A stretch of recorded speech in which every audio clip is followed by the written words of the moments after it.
Assalamualaikum warahmatullahi wabarakatuh. Perkenalkan, kami dari kelompok 17. Saya Zaina Nur Hajra dengan NIM B1B1255160.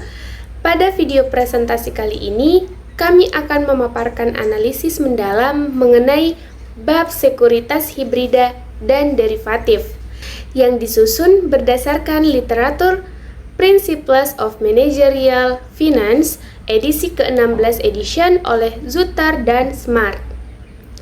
Dalam landscape keuangan korporat, seorang manajer keuangan dituntut untuk menguasai instrumen pendanaan yang tidak hanya terbatas pada utang dan ekuitas konvensional. Berikut adalah penjelasan detail untuk setiap subbab materi kami. Ada 6 agenda utama yang akan kita pelajari hari ini.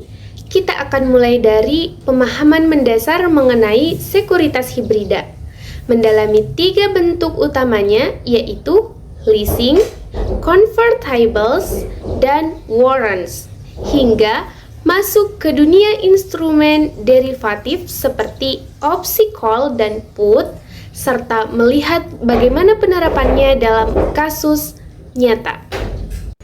Pertama, apa itu sekuritas hibrida? Sederhananya, ini adalah instrumen keuangan blasteran yang memiliki karakteristik campuran antara utang atau debit dan ekuitas. Mengapa perusahaan menerbitkannya? Tujuannya adalah untuk memberikan fleksibilitas dalam struktur modal dan menekan biaya modal perusahaan. Di dalam buku Zutter ada 3 bentuk utama yang sering digunakan, yaitu sewa atau leasing, sekuritas konversi, dan warrant saham. Mari kita bahas bentuk hibrida yang pertama, yaitu leasing atau sewa. Teman-teman mungkin sering mendengar istilah leasing dalam kehidupan sehari-hari. Biasanya saat orang membeli motor atau mobil, tapi dalam skala korporat, skalanya jauh lebih masif. Bisa berupa sewa gedung pabrik, mesin produksi, bahkan pesawat terbang. Secara prinsip, leasing adalah perjanjian kontrak di mana pemilik aset yang kita sebut sebagai lessor memberikan hak kepada perusahaan kita yang disebut lessee untuk menggunakan aset tersebut selama jangka waktu tertentu. Sebagai gantinya, kita sebagai perusahaan wajib membayar sewa secara berkala. Logika hibridanya di mana? Sifatnya mirip utang karena kita punya kewajiban membayar tetap setiap bulan, tetapi kita tidak memiliki aset itu secara mutlak di awal, melainkan hanya menyewanya.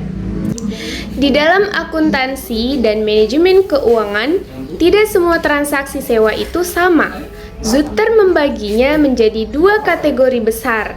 Pertama, ada yang disebut operation lease. Bayangkan, ini seperti kita menyewa mobil selama beberapa hari atau menyewa mesin fotokopi untuk kantor. Jangka waktunya pendek, tidak mencakup seluruh umur ekonomis aset. Dan biasanya, kalau mesinnya rusak, si pemilik aset atau lessor, dia yang membetulkannya. Menariknya, sewa ini biasanya bisa dibatalkan kapan saja. Jenis kedua adalah financial lease atau sering disebut capital lease. Ini jauh lebih serius, jangka waktunya sangat panjang. Biasanya mencakup hampir seluruh umur produktif si aset. Kontrak ini bersifat non-cancelable, artinya tidak boleh dibatalkan di tengah jalan. Dan biasanya kitalah sebagai penyewa yang harus menanggung biaya pemeliharaan dan asuransinya. Ini sebenarnya adalah bentuk pembelian aset terselubung yang dicicil. Mari kita perhatikan tabel di slide ini. Ada 4 indikator utama yang membedakan operation lease dan financial lease. Perhatikan poin terakhir tentang dampak neraca. Dulu, operation lease sering digunakan perusahaan sebagai trick of balance sheet financing agar utang perusahaan tidak terlihat banyak di laporan keuangan. Namun, esensi dari finansial sewa mengharuskan kita mencatatnya sebagai aset dan kewajiban di dalam neraca karena komitmen jangka panjangnya yang sangat mirip dengan utang bank untuk membeli aset. Sekarang, bayangkan diri Anda sebagai seorang manajer keuangan. Perusahaan butuh mesin baru seharga 1 miliar rupiah. Pilihannya ada dua. Apakah kita sewa saja, leasing, atau kita pinjam uang ke bank lalu beli mesin itu, purchasing. Disinilah fungsi analisis keuangan bekerja. Kita tidak bisa cuma tebak-tebak buah manggis. Kita harus menghitung yang namanya present value. Dari seluruh arus kas keluar setelah pajak dari kedua opsi tersebut, kita hitung berapa biaya sewa setelah dikurangi perlindungan pajak, lalu kita bandingkan dengan biaya cicilan bank dan keuntungan depresiasi kalau kita beli sendiri. Aturan mainnya sangat logis, karena ini adalah urusan pengeluaran uang atau biaya, maka pilihlah alternatif yang menghasilkan total nilai present value arus kas keluar yang paling kecil, yang paling hemat, dan itulah yang kita pilih. Sekarang, kita masuk instrumen hibrida kedua, yaitu sekuritas konversi. Ini bisa berupa obligasi atau saham preferen yang memberikan hak kepada pemiliknya untuk menukarnya menjadi sejumlah saham biasa perusahaan pada harga dan waktu yang sudah ditentukan. Bagi perusahaan, instrumen ini sangat menguntungkan karena kita bisa memberikan bunga atau kupon yang lebih rendah sekaligus menjadi strategi untuk menunda penerbitan saham biasa.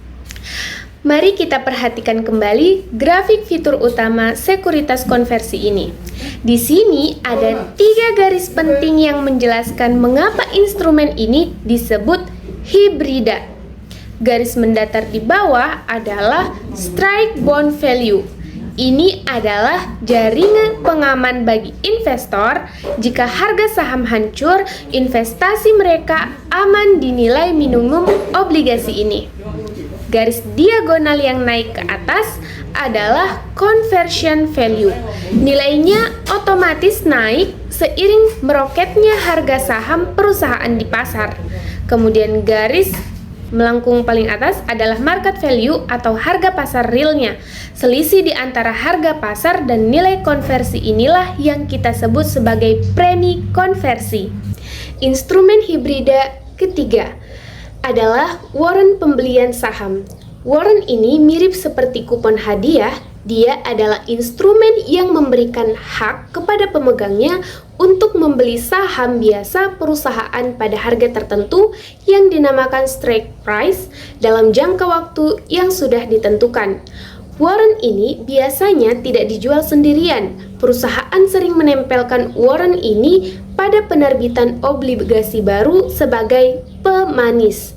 Ibaratnya, ayo beli obligasi perusahaan saya, nanti saya kasih bonus kupon warrant ini. Menariknya, warrant ini biasanya bersifat datable atau bisa dilepas. Jadi, si investor bisa menyimpan obligasinya untuk dapat bunga, tapi kupon warrantnya bisa dia lepas dan dijual ke investor lain di pasar modal untuk mendapatkan keuntungan tunai seketika. Lalu, apa bedanya sekuritas konversi dengan? Melalui tabel ini, kita bisa melihat perbedaan fatalnya. Pada sekuritas konversi, ketika investor menukarkan haknya, utang perusahaan otomatis lunas karena berubah jadi saham. Namun, pada warrant, ketika investor mengeksekusi haknya, utang awal perusahaan tetap ada dan perusahaan justru menerima suntikan dana tunai baru dari investor tersebut. Setelah memahami instrumen hibrida, mari kita berpindah ke paruh kedua materi kita, sekuritas derivatif. Derivatif adalah instrumen keuangan yang nilainya diturunkan atau bergantung pada aset lain yang mendasarinya, seperti saham, komoditas atau mata uang. Manajer keuangan menggunakannya untuk dua hal, melakukan hedging atau lindung nilai dari resiko pasar, atau untuk melakukan spekulasi demi meraih keuntungan. Mari kita selami diagram alur yang komprehensif tentang strategi lindung nilai mata uang, yang sekarang ditampilkan secara detail tanpa pemotongan. Diagram alur ini memberikan visibilitas penuh atas proses lindung nilai. Lihatlah alur prosesnya. Perusahaan ekspor atau impor membayar premi untuk membeli opsi, menciptakan apa yang kami sebut sebagai perisai asuransi volatilitas untuk melindungi arus kas domestik dari devaluasi mata uang. Detail diagram alur ini merinci bagaimana mekanisme hedging opsi put secara spesifik menstabilkan nilai korporasi terhadap resiko mata uang asing global.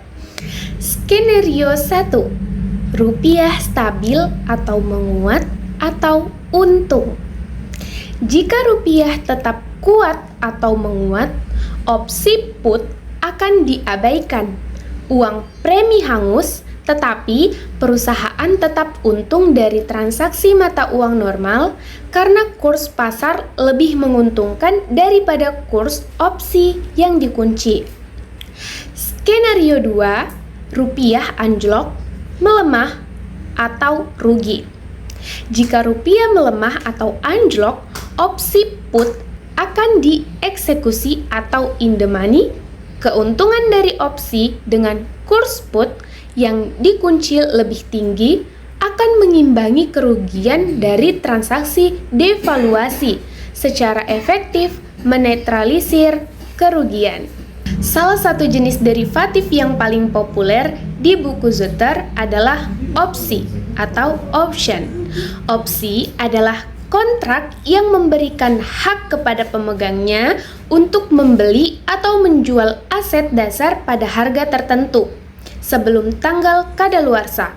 Resiko terbesar pembeli opsi hanyalah sebesar premi yang dibayarkan, namun potensi keuntungannya bisa tidak terbatas. Ada dua jenis opsi. Yang pertama adalah call option. Ini adalah hak untuk membeli aset dasar. Investor akan membeli call option jika mereka memiliki prediksi atau optimisme bahwa harga aset di pasar akan mengalami kenaikan di masa depan.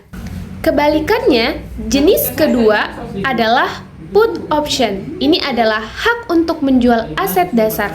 Kontrak ini digunakan oleh investor atau manajer keuangan ketika mereka memprediksi bahwa harga aset di pasar justru malah mengalami penurunan, sehingga ini bertindak seperti asuransi kerugian. Mari kita lihat contoh kasusnya agar lebih mudah dipahami. Bayangkan Anda membeli call option saham PT XYZ dengan strike price 5.000 dan membayar premi Rp200. Jika di masa depan harga saham XYZ melonjak ke 6.000, Anda berhak membelinya di harga 5.000 saja. Setelah dikurangi premi, Anda untung bersih Rp800 per saham. Tapi, bagaimana jika harga sahamnya justru anjlok ke 4.000? Anda cukup hanguskan opsi tersebut dan kerugian maksimal Anda hanyalah uang premi sebesar Rp200. Lalu, bagaimana implementasi nyata derivatif bagi manajemen keuangan perusahaan? Ada 3 fungsi utamanya. Pertama, mengelola resiko mata uang untuk perusahaan multinasional. Kedua, melakukan interest rate swap atau mengelola resiko suku bunga pinjaman. Dan yang ketiga, mengunci harga bahan baku komoditas. Seperti contohnya perusahaan penerbangan yang mengunci harga bahan bakar jet agar tidak merugi saat harga minyak dunia melonjak. Sebagai penutup, ada 3 kesimpulan penting yang bisa kita bawa pulang dari materi Zutter ini. Pertama, Sekuritas hibrida memberikan fleksibilitas struktural dan menekan biaya modal bagi perusahaan. Kedua, sekuritas konversi memberikan proteksi ganda bagi investor berupa jaring pengaman nilai obligasi sekaligus peluang keuntungan saham. Dan ketiga, instrumen derivatif dalam keuangan korporat adalah alat vital untuk manajemen risiko atau lindung nilai hedging, bukan sekedar alat spekulasi. Terima kasih dan sekian dari kelompok kami. Assalamualaikum warahmatullahi wabarakatuh.